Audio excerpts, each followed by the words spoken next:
on, my friends? So good to see you guys again. Thank you so much for hanging out with me for another video. It means so much.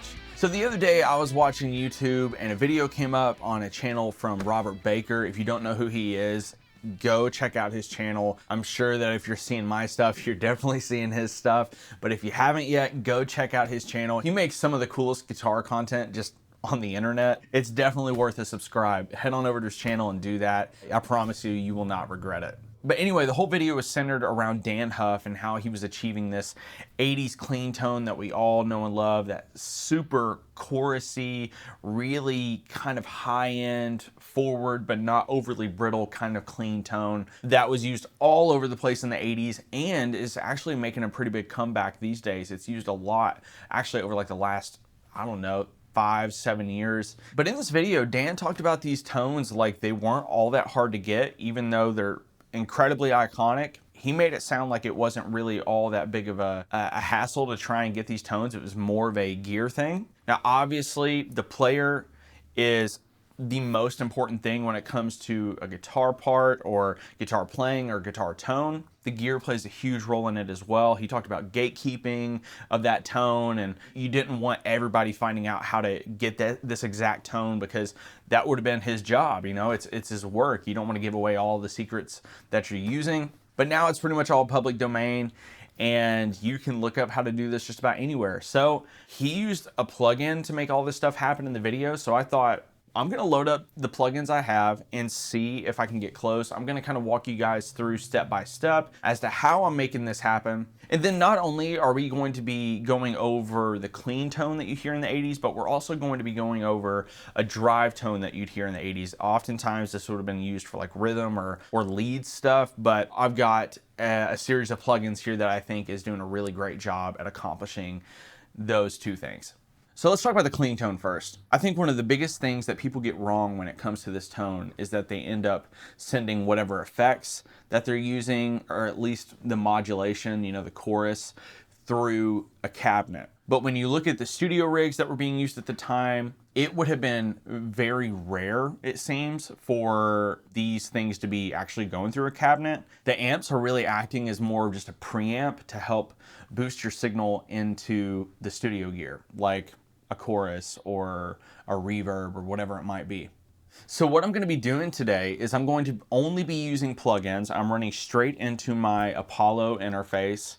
So here is the clean tone that I ended up with after doing all of my effects, basically exactly the way that Dann described in that video. By the way, for today's video, I'm going to be using my Music Man Cutlass. It's essentially a super strat kind of thing, humbucker in the bridge over here, but I'm going to be spending the majority of my time over here in position 4. Here is the sound that I ended up with.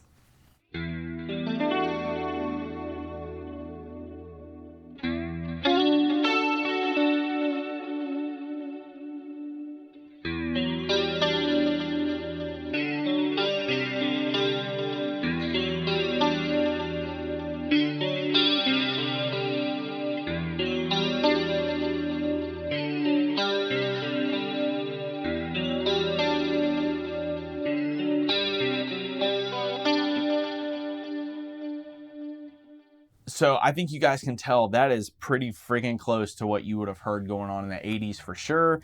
It just has that really distinct chorusy sparkle thing going on in the top end. It is just such a fun sound, really inspiring. I know some people it's not really their jam, but I love it. Okay, so let's break down how we're getting this tone. We're gonna kind of walk you through the steps on how we're getting there. Again, like my last video, I'm not really interested in showing you guys exact settings that I'm using, but more so just kind of letting you use your ear to hear what I've got going on. The very first step here is I'm going to get some kind of amp up and running that is clean, but that's giving the sound a little bit of character. Now I'm using the Tonex plugin based on an SLO 100 from Soldano. A really great clean tone amp. Here's my DI signal, no amp.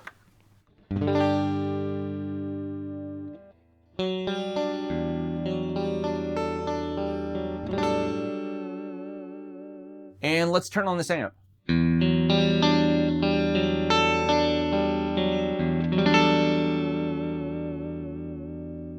The tone just kind of got a little bit sweeter. It's not so flat sounding, but also pretty big jump in volume.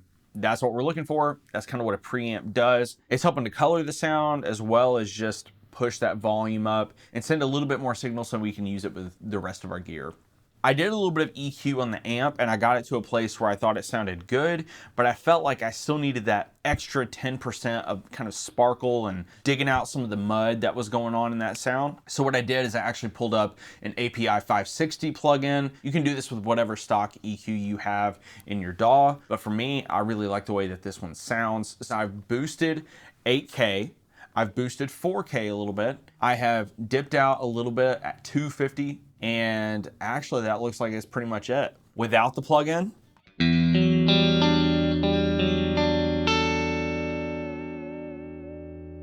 and let's add this EQ in. Here we go.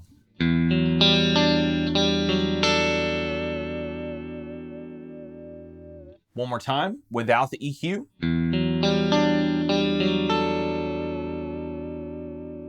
You can really hear when it's taken away what exactly it was doing. Let's throw it back in.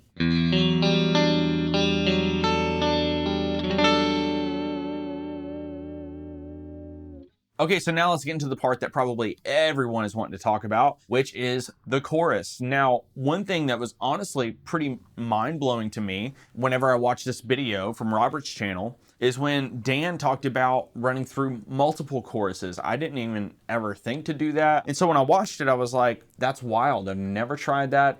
Let's give it a shot. Lo and behold, it does the thing. You know, it kind of takes whatever chorus you've got going on and makes it more chorusy. The way he put it is it kind of adds an extra dimension to the chorus. I'm using two separate choruses here, and I'm using them one right into the next. So the first one I'm using is actually a plugin from Plugin Alliance. This thing is basically just a Boss CE2, I think it is. It sounds great. So here we go, no chorus.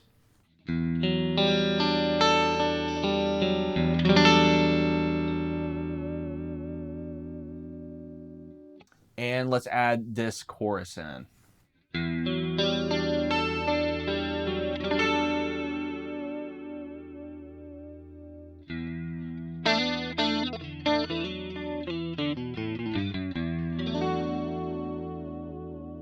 Chorus back out.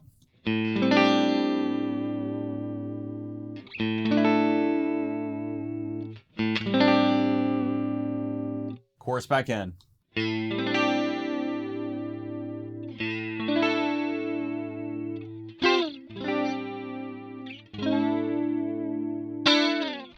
Sounds really cool. Obviously, there's a little bit of a dip in the volume. It doesn't really bother me all that much. Whatever kind of extra boost I need from it later on, I can always gain up after the fact. Okay, so now it's time to add in the second chorus. One quick note on this, I think it is so important to make sure that you're using two different types of chorus. Now, I'm not saying they have to be totally different circuits or whatever, but I do think that to help achieve this sound, it's important to use two choruses that are kind of doing a little bit of a different thing. Let's add this second chorus.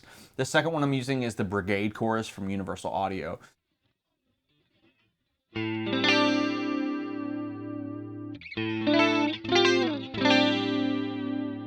Let's add this second one. Here's with the Brigade chorus.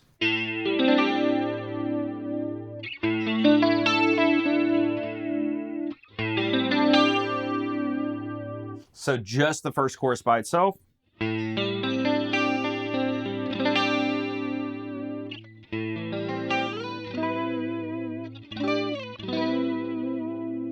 Brigade chorus along with the first chorus.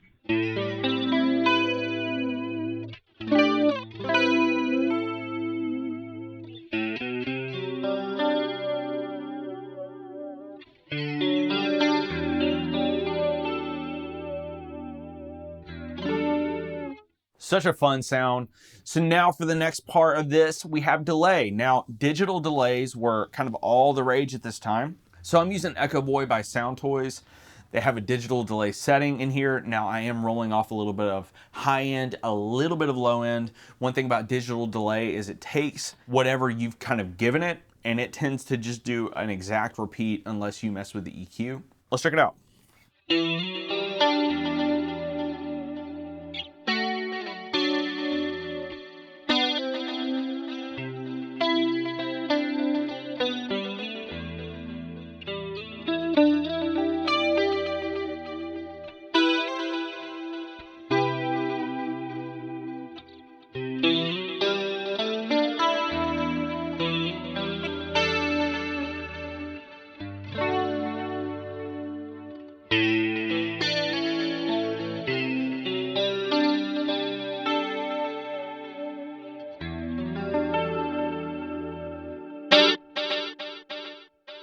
let's move on to the next step, which is reverb. And some of my favorite reverb sounds come from the 80s using the Lexicon modules. Just sound so good. And so I've got a plugin here that's kind of like an emulation of a Lexicon. The company is called ReLab, and the plugin is called an LX480. So essentially what I've got dialed in here is a plate reverb. The mix is down to just like maybe 85 to 15. And so not a ton of reverb going on. I'll actually turn off this delay real quick so you guys can hear exactly what it's doing.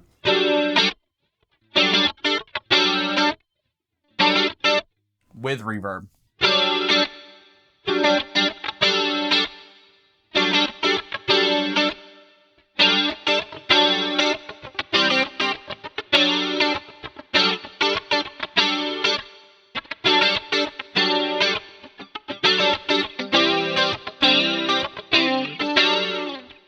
Okay, so now let's add this delay back in here, and we'll really start to hear this sound come together. It really starts to sound like the sound.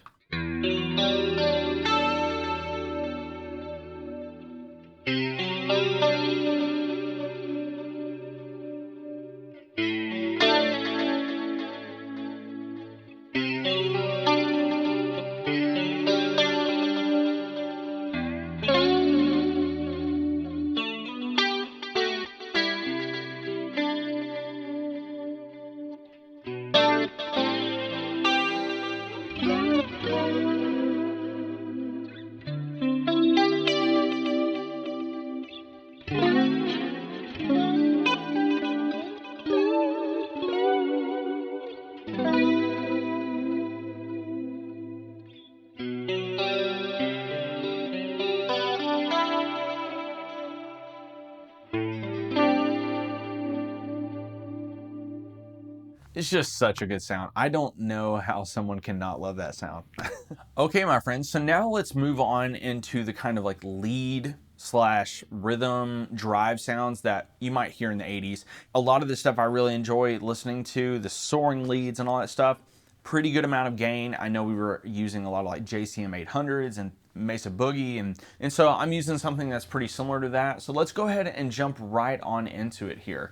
So for today, what I'm actually using again is Tonex. For today, I'm actually using two instances of Tonex. I'm using one at the beginning of my signal path, and I'm using one at the end of my signal path. And you're like, Chad, why are you using two Tonex plugins in your signal path? I'll tell you why I'm using two Tonex plugins. It's because the first one is my amp, the second one is my cabinet. Everything that you're going to be hearing effects-wise is going to be taking place between my amp and cabinet. So for today's purpose, what I'm actually going to be using is a model that's based on a Mesa Boogie dual rectifier. This is very high gain. It is definitely almost overboard crispy on top. I think that that's really important to cut through a mix. All we're gonna be hearing here is guitar into amp, amp into cabinet. Here's what we got.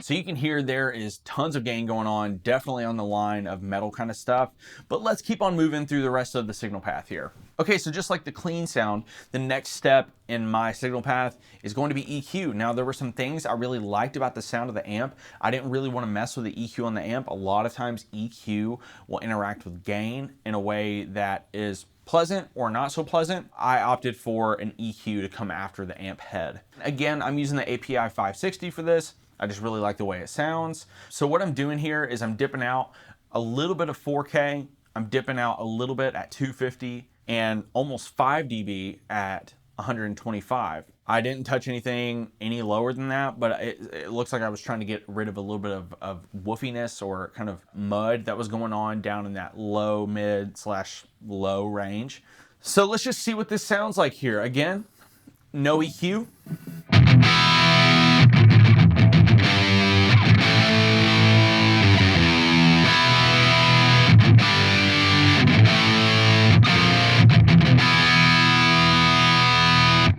EQ engage.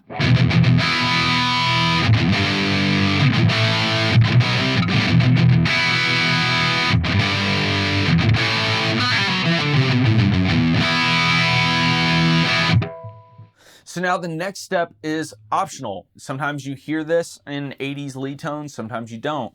But I have a little bit of chorus going on. Now I've turned the mix way down low, so the goal is not that you hear it and you think, oh, that's chorus, but more so that it adds a little bit of texture, adds some dimension to whatever it is that you're playing. So again, I opted for this CE2 Boss plugin kind of thing. And I just really liked the way it sounded, especially for this application. We're only going to use this one, and we're using a very, very small amount. So again, here's no chorus.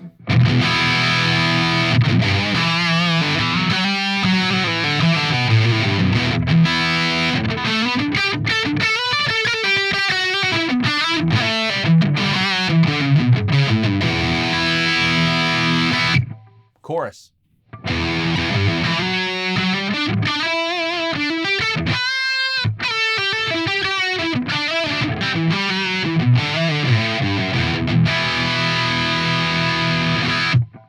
Again, a little bit of dip in volume, but I'm not overly worried about that. I've got the mix at like 15%, so not a ton of chorus happening in the signal, but it's just enough to where you start to feel it and notice it.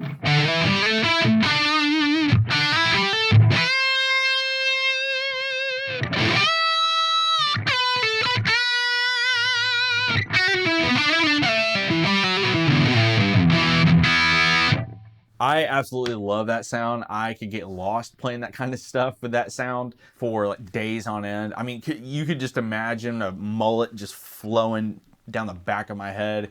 I mean, goodness gracious. I couldn't do a mullet if I wanted to. Let's keep rolling. Okay, we're in the final steps here. So the next thing that we need is some delay. Again, I'm using a digital delay. I've rolled off more high end than what I was earlier, and I've dialed the mix back just a little bit. So the repeats just aren't as loud. So let's check this out.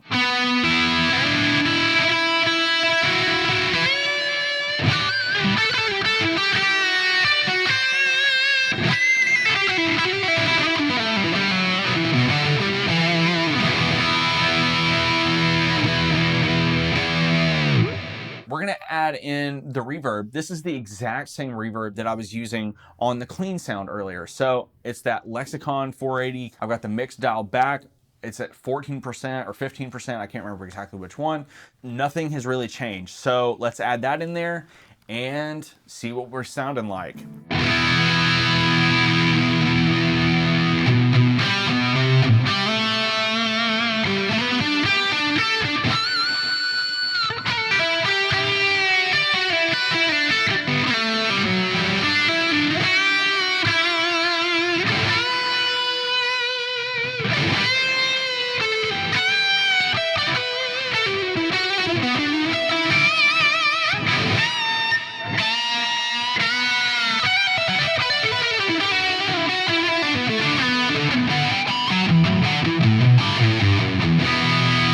Just for the sake of you guys hearing here, let's see what happens when we take out this chorus.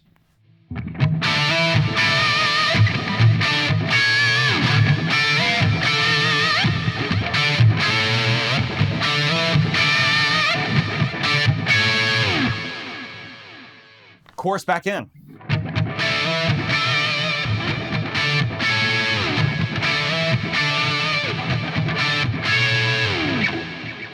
Chorus out.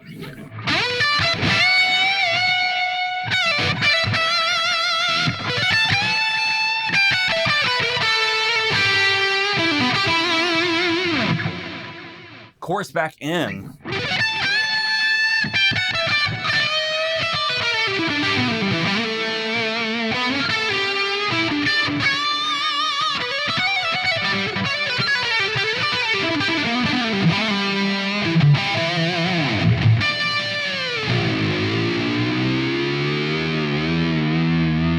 So guys, again, I just hope this shows that these tones are not crazy hard to get. You just kind of have to understand how to use the gear that you've got available to you, whether it be a modeler or whether it be pedals and an amp. But these are the basic steps that I'm taking to get to these tones. And you know, you might have something that you like better, and that's awesome. Go for it. But to me, these just sounded really characteristic of the time and the sounds that you were getting in the 80s. Okay, my friends, that's all I got for you. Thank you so much for hanging out with me. Hopefully this video has been helpful to you in trying to figure out how to get these sounds, these 80s tones, whether it be for a cover band or for just playing at home or for recording. Again, my hope is just that you have been able to see the steps that I'm taking to get these sounds and be able to put them into practice in your own situations. So y'all jump down in those comments. I want to hear from you guys. How do you feel about 80s tones? Do you like them? Do you like playing through them? Do you hate them? I don't understand how you could hate them, but you know, I'm sure there's somebody out there who does. Anyway, let me know what you think. My friends, thank you guys so much again for hanging out with me. Like and subscribe, and I will see you guys on the next one. Peace.